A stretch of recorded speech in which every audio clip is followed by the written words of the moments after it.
Beneath the scorching afternoon sun, two fragile figures huddled together near the crumbling wall of an abandoned market square. They were twins, barely 13, thin as reeds and dressed in clothes so tattered they hardly clung to their skin. Their names were Ao and Ada, and though hunger gnawed at their bellies like a merciless beast, they clutched one small bundle wrapped in a scrap of cloth. Inside was their only meal for the day, half a loaf of bread and a handful of roasted groundnuts they had begged for since dawn. They were about to divide it when a voice, trembling and weary, drifted toward them. "Children, have mercy. A little food for a blind man." They turned, startled, and saw him, a frail figure with unkempt gray hair and empty sockets hidden behind dark shades, leaning heavily on a crooked stick. His lips trembled, as though the very act of speaking drained the last of his strength. The twins exchanged a glance. Ao's stomach growled. Ada's eyes filled with tears. They hadn't eaten since yesterday, but something deeper than their hunger tugged at their souls. Ada whispered, "Brother, if we eat this, it ends with us. But if we give, maybe God will see us." Ao hesitated only a moment before nodding. Together, they placed their precious bundle into Beggar's frail hands. The man touched the bread with fingers trembling as though he couldn't believe it was real. "Bless you, children," he murmured, his voice cracking like an old instrument. "Bless you with 1,000 blessings." The twins walked away empty-handed, their hunger heavier than before, but in their hearts a strange warmth burned, a quiet satisfaction that even in their poverty, they had something to give. What they didn't know was that the blind beggar wasn't who he appeared to be. His name was Chief Obinna, a billionaire known across the land for his vast empire of businesses, estates, and influence. But he had chosen this disguise for reasons only a few could fathom, to test the hearts of strangers and seek truth in a world that worshipped wealth. He had met countless people who turned away, some who mocked him, and others who gave scraps with scorn. But never, never had he seen children on the brink of starvation give away everything they had.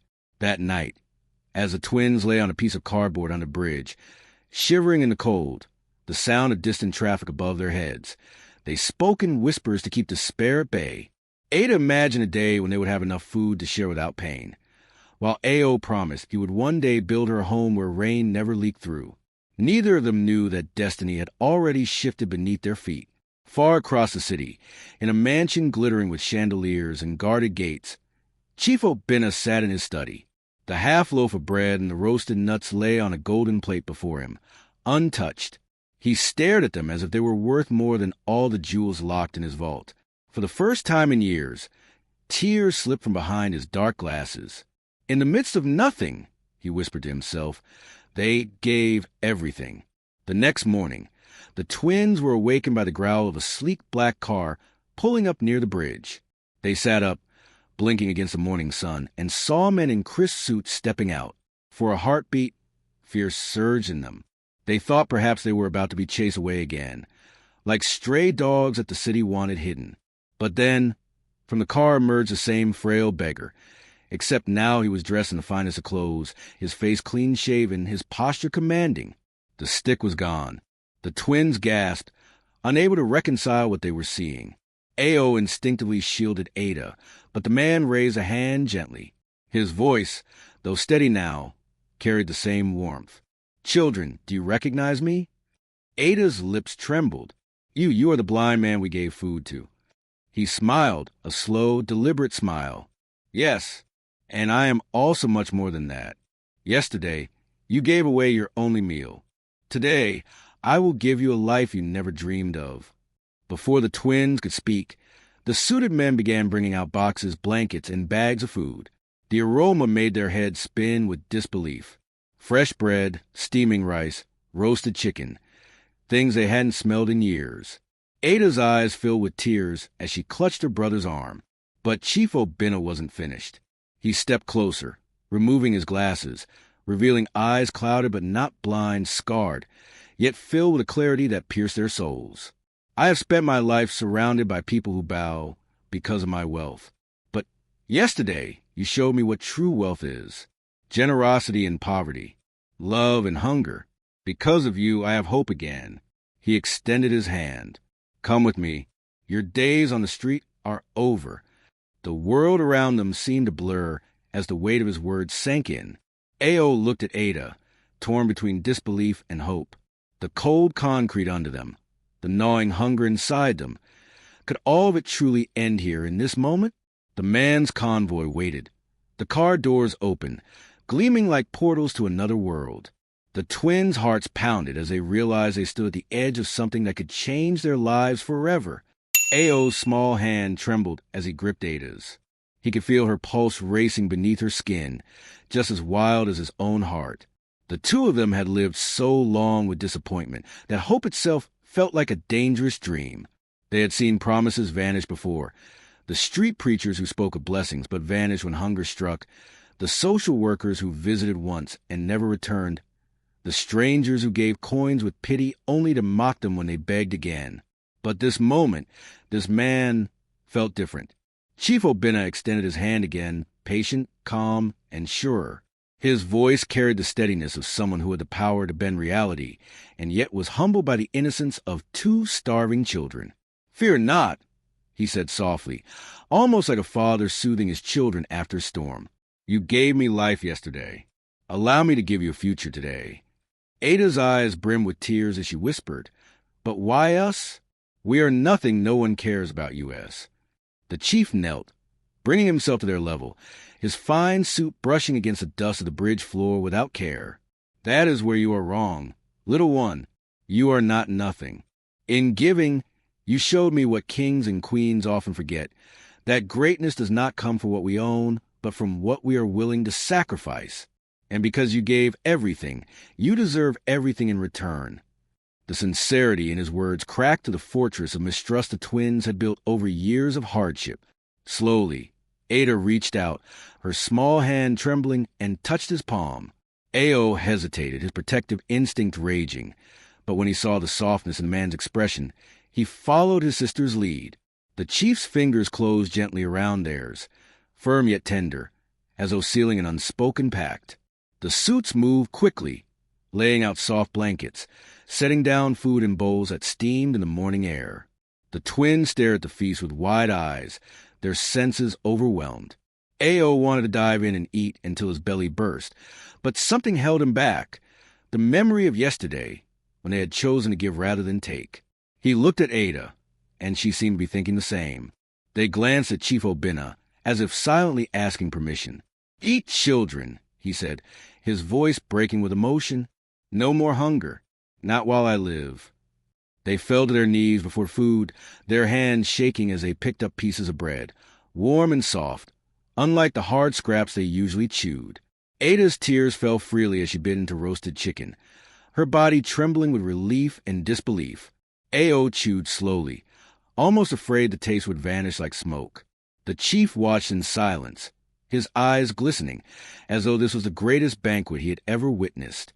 After they ate, Ada wiped her mouth with the back of her hand and whispered, "Sir, if you are truly who you say you are, why were you out here pretending to be blind?" The chief leaned back, exhaling heavily, as though her innocent question carried the weight of years. "Because wealth blinds men more than darkness ever could," he said softly. "I had to see the truth of the world without the shield of riches.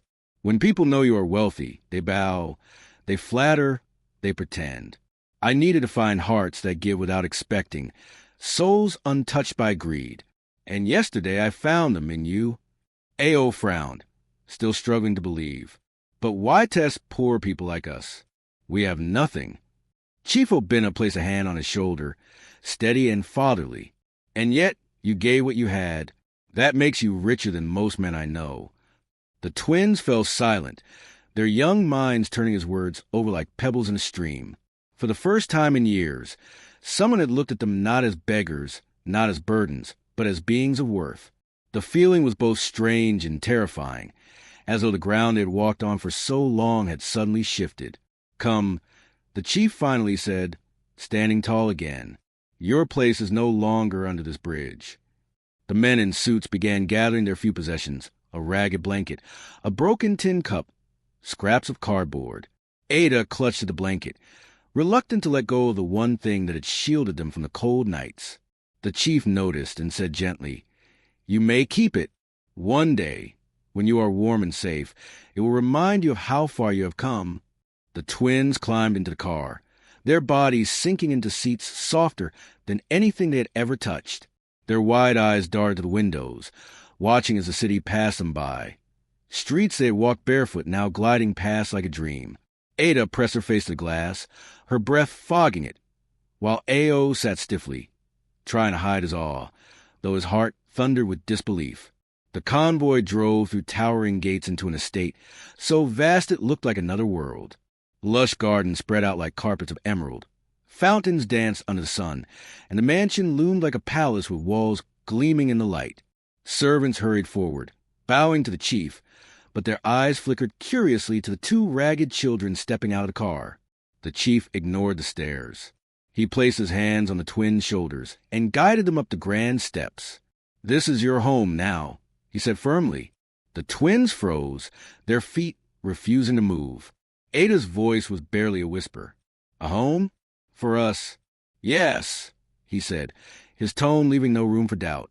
"No more bridges. No more hunger. No more nights of cold and fear. From today, you are under my protection." Inside, the mansion was a world of wonders. Marble floors gleamed like mirrors, chandeliers glittered like constellations, and the air smelled of polished wood and flowers. The twins clung to each other, overwhelmed, their dirty feet hesitating to step onto the shining floors. Servants brought warm baths, fresh clothes, and more food than they had ever seen in their lives. As they were washed and dressed, the chief remained nearby, watching as if afraid they might disappear. For years, he had lived surrounded by luxury, yet none of it had stirred his soul like watching two children smile as warm water touched their skin for the first time in weeks. Later, as they sat at a long dining table, plates before them filled with food they could barely name, the chief raised his glass of water. "To A.O. and Ada," he declared solemnly, "the children who gave everything. May the world one day learn from them what it means to be human." The twins lowered their eyes shyly and used such honor, but inside, something began to awaken, a fragile seed of belonging, of hope, of possibility. They still didn't fully understand why their lives had turned so suddenly, but they could feel it. The story of their suffering was no longer the only story that would define them. The chief had more in store for them than they could imagine. Plans that stretched far beyond food and shelter, visions that would pull them from the shadows of the streets and into the light of destiny. But for now, all they could do was sit, eat, and wonder what tomorrow might bring in this house where nothing felt impossible. As the night stretched its velvet wings across the sprawling mansion, A.O. and Ada lay together in a bed, so vast it felt like a kingdom on its own. The sheets were softer than clouds. The pillows swallowed their tiny frames, and the golden glow of a bedside lamp flickered like fireflies captured in glass. Yet sleep did not come easily. They lay staring at the ceiling, each lost in a storm of thoughts too heavy for children their age. "A.O.," Ada whispered, her voice trembling with awe and fear. "What if this is a dream? What if we wake up tomorrow back under the bridge?" Her brother turned to her, his face shadowed but his eyes determined. "Then we hold on to this dream so tightly it becomes real. But something tells me this isn't a trick. Did you see the way he looked at us? Like we mattered." The memory of Chief Obina's gaze warmed her, soothing her fears just enough for her body to relax. She curled closer to her brother, and eventually the rhythm of their breathing softened into sleep. Meanwhile, in another wing of the mansion, Chief Obina stood by a large window overlooking his gardens, his hands clasped behind his back. The night breeze carried scents of jasmine and damp earth, but his mind was far from peace. For decades, he had lived surrounded by opulence, yet emptiness had eaten at him silently. Wealth had bought him loyalty, but never sincerity. Power had secured him a seat at every table, but left him alone when the lights dimmed. But that day, two frail children had stirred something in him he thought he had buried forever: faith in humanity. Their sacrifice had shattered his cynicism like glass. "They remind me of myself," he murmured to the silence. "Hungry, lost, but unwilling to let despair kill their humanity." His voice cracked at the last word, for deep within him lay scars from a childhood he rarely spoke of. The following morning, sunlight streamed into the twins' room. pulling them awake. For a moment, they blinked in confusion. Their minds tried to grasp why the air smelled of lavender instead of sewage, why the sound of running water came from a fountain outside instead of leaking pipes. Then Ada gasped, "Brother, it wasn't a dream." Their laughter echoed to grand halls as they ran barefoot across polished marble, marveling at portraits, chandeliers, and walls that stretched higher than anything they had seen. Servants greeted them with smiles tinged with curiosity, and though their stares lingered, none dared question the chief's decision to bring the children into his home. At breakfast, the long table overflowed with fruits, steaming bread, porridge, and juices of every color. Ao tried to act reserved, but Ada dove in with a giggle, her hunger overpowering her shyness. Chief Obinna watched, his lips curved into a rare smile, before setting down his spoon.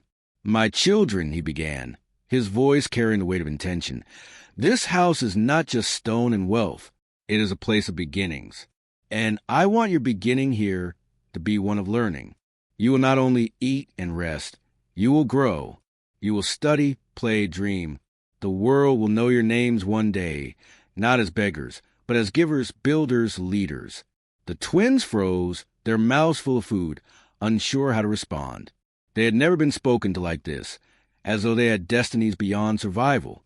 Ao swallowed hard, a lump forming in his throat. "But, sir, we don't even know how to read." The chief's eyes softened. "Then we will teach you. Knowledge is wealth greater than gold, and it will never be stolen from you." That very day, tutors arrived, patient, kind faces with books, chalk, and slates. At first, the twins fumbled, their hands awkward with pens, their eyes struggling over letters. Frustration welled in Ao, but Ada's laughter eased him, and when Ada stumbled over numbers, Ao guided her patiently, their bond carrying them through the new challenges. Every mistake became less heavy because they faced it together. Weeks turned into months, and slowly, the shadows of hunger faded from their eyes. Their cheeks grew fuller, their clothes no longer rags but neatly pressed uniforms. They learned to write their names, scrawled at first, then steady, proud. They discovered stories hidden in books, tales of lands and heroes, and for the first time, they began to dream beyond the walls of survival. Yet the chief was careful not to let them forget. He took them back one evening, in the quiet of twilight, to the bridge where they had once slept. The sight of the cold concrete, the rusting iron beams, and the faint stench of neglect froze them in their tracks. Ada clutched Ao's arm, her throat tightening. "Remember this place," the chief said, his voice grave. "Do not erase it from your hearts. This is where your story was born, and one day, when you are strong, you must return, not to live here, but to lift others who cannot escape it." The twins nodded solemnly, the weight of his words pressing deep into their young hearts. They understood then that their rescue was not just for themselves, but for something greater. As months bled into a year, their transformation became evident to all. The once scrawny children of the street now carried themselves with confidence. Ao grew tall and steady, with a sharp mind and protective instinct that sharpened into leadership. Ada's laughter remained but carried wisdom now, her heart wide open, her compassion deepening with every lesson. One afternoon, while walking the gardens, Ada asked the chief, "Why did you choose us, when so many others are hungry too?" The old man smiled faintly, though sadness flickered in his eyes. "Because destiny has a way of choosing who it touches. I saw in you the courage to give even when you had nothing. That kind of courage is rare. And when such a gift appears, it must be nurtured." The twins exchanged glances, realizing that their lives had been marked by something larger than luck. They carried a responsibility now, one they barely understood, but felt in their bones. And yet, beneath the golden surface of their new lives, shadows stirred. Not everyone in the chief's circle welcomed the presence of two street-born children in his mansion. Whispers spread among relatives and business partners. Questions of inheritance, of power, of legitimacy. Why them? Some muttered behind closed doors. Why would he waste fortune on nameless orphans when blood relatives stand waiting? The chief knew these whispers, but he shielded the twins fiercely, never allowing the poison of doubt to reach their ears. Still, storms were gathering. storms that would one day test the bond between the billionaire and the two children who had once given him bread and groundnuts. For now, though, Ao and Ada basked in the light of new beginnings, unaware of how quickly fate can shift its course again. The years that followed were unlike anything Ao and Ada could imagine on that bitter day under the bridge. From ragged hunger to halls of abundance, from whispers of despair to songs of laughter, their journey unfolded like a tale whispered by the gods themselves. The world, however, does not always smile upon sudden change. The whispers that had once lingered in corners soon grew louder, carried on the tongues of relatives and enemies alike who believed the chief had lost his mind. Some called the twins impostors. Others accused them of weaving spells around the old man. But Chief Obinna, unmoved by the storms of opinion, stood taller than ever, declaring to all who questioned him, "These children gave me back my soul when wealth could not. They are mine not by blood, but by bond, and that bond is stronger than any tie of inheritance." But fate, as it often does, tested their resolve. The chief's health began to decline. His once commanding stride grew slow. His once unshakable voice softened with age. The doctors whispered of failing strength, but he refused to let despair take him. Instead, he poured every last measure of his energy into preparing Ao and Ada for a future that would one day be theirs alone. He taught them not only the ways of business, but the art of kindness. He showed them that wealth was a tool, not a crown, and that true riches were measured by how many lives one could touch. Ao, once a protected boy under the bridge, grew into a man of vision. His sharp mind grasped numbers, contracts, and strategies, but he never let ambition choke the humility carved into his soul by hardship. Ada, once the girl with laughter even in hunger, blossomed into a woman whose compassion lit every room she entered. She became a voice of the voiceless, a hand for the forgotten, a reminder that the world's true strength lay in kindness. Together, the twins became more than heirs to the chief's empire. They became heirs to his dream. When the chief finally lay upon his bed, frail and surrounded by the soft glow of candles, the mansion fell silent. Servants wept quietly in the hallways. The city itself seemed to pause, as though holding its breath. Ao sat at one side, Ada at the other, their hands clasped around his, their hearts heavy with the knowledge that the man who had lifted them from the ashes was nearing the end of his road. His voice, though weak, carried a fire that refused to be extinguished. "My children," he whispered, "remember what I told you beneath the bridge that night. Do not erase where you came from. Let it be your compass. There are thousands still under those bridges, still sleeping in the cold, still starving with no one to see them. You must be their light. You must turn my wealth into wings for others to fly. Promise me this." Tears streamed down Ada's cheeks as she kissed his hand. "We promise, Father. We promise with all that we are." Ao's voice cracked, but his words were steady. "You will live in everything we do. The world will remember you not just as a man of riches, but as a man who taught us that giving is the highest power." A faint smile curved the chief's lips, and with that smile, his spirit drifted like a whisper into eternity. The mourning was deep and vast, for Chief Obinna was not just a man, he was a legend. The city gathered for his farewell, and among the dignitaries, businessmen, and politicians, eyes turned with awe to the young man and woman who stood at the center. Ao and Ada, once nameless beggars, now stood robed not in wealth but in dignity. They carried themselves not with arrogance, but with the quiet authority of those who had known hunger, pain, and loss, and had survived it all with their humanity intact. When it came time to speak, Ada stepped forward first. Her voice carried across the hall, rich with emotion yet steady as a drumbeat. "We stand here today not because of what we received, but because of what we gave when we had nothing.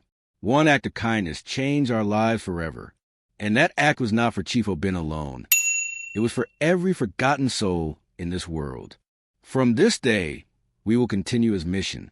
We will build homes where there were none, schools where there was ignorance, and hospitals where there was pain. His legacy will not rest in marble walls or golden gates, but in the lives we touch and the hope we plant." The crowd erupted in thunderous applause, not of pity, but of reverence. Years unfolded, and the promise they made by that candlelit bed became reality. The empire of Chief Obinna transformed into a force of change across the land. Foundations rose under A.O.'s steady leadership. Schools opened their doors under Ada's tender vision. Bridges that had once hidden the homeless now bore banners of hope.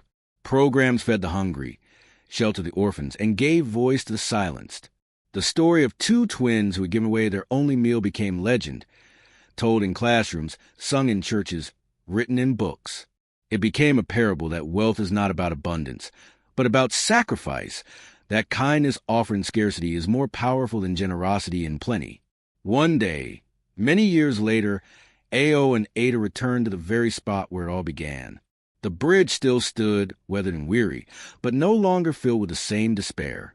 Under its shadow now stretched the shelter they had built, beds neatly arranged, food served daily, children laughing where once only silence reigned.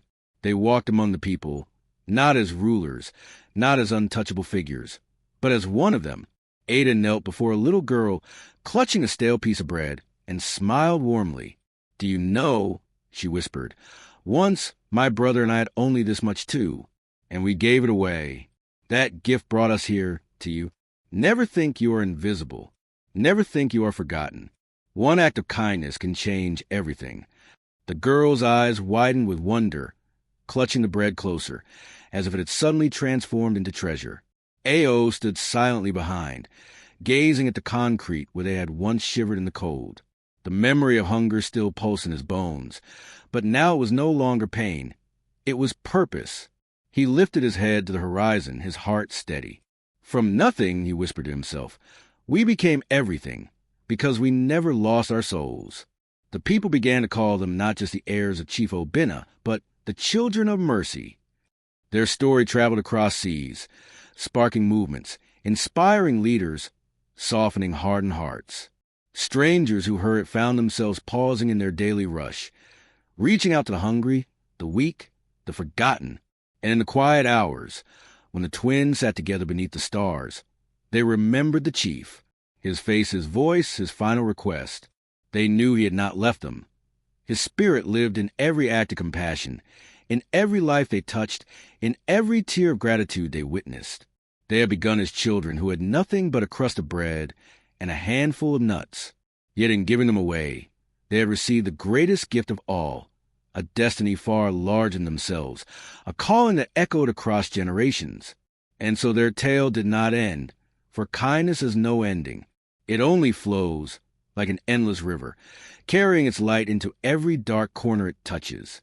And as long as A.O. and Ada lived, and as long as their story was told, the world would never forget the homeless twins who gave their only meal to a blind beggar, unaware he was a billionaire who would transform their fate forever.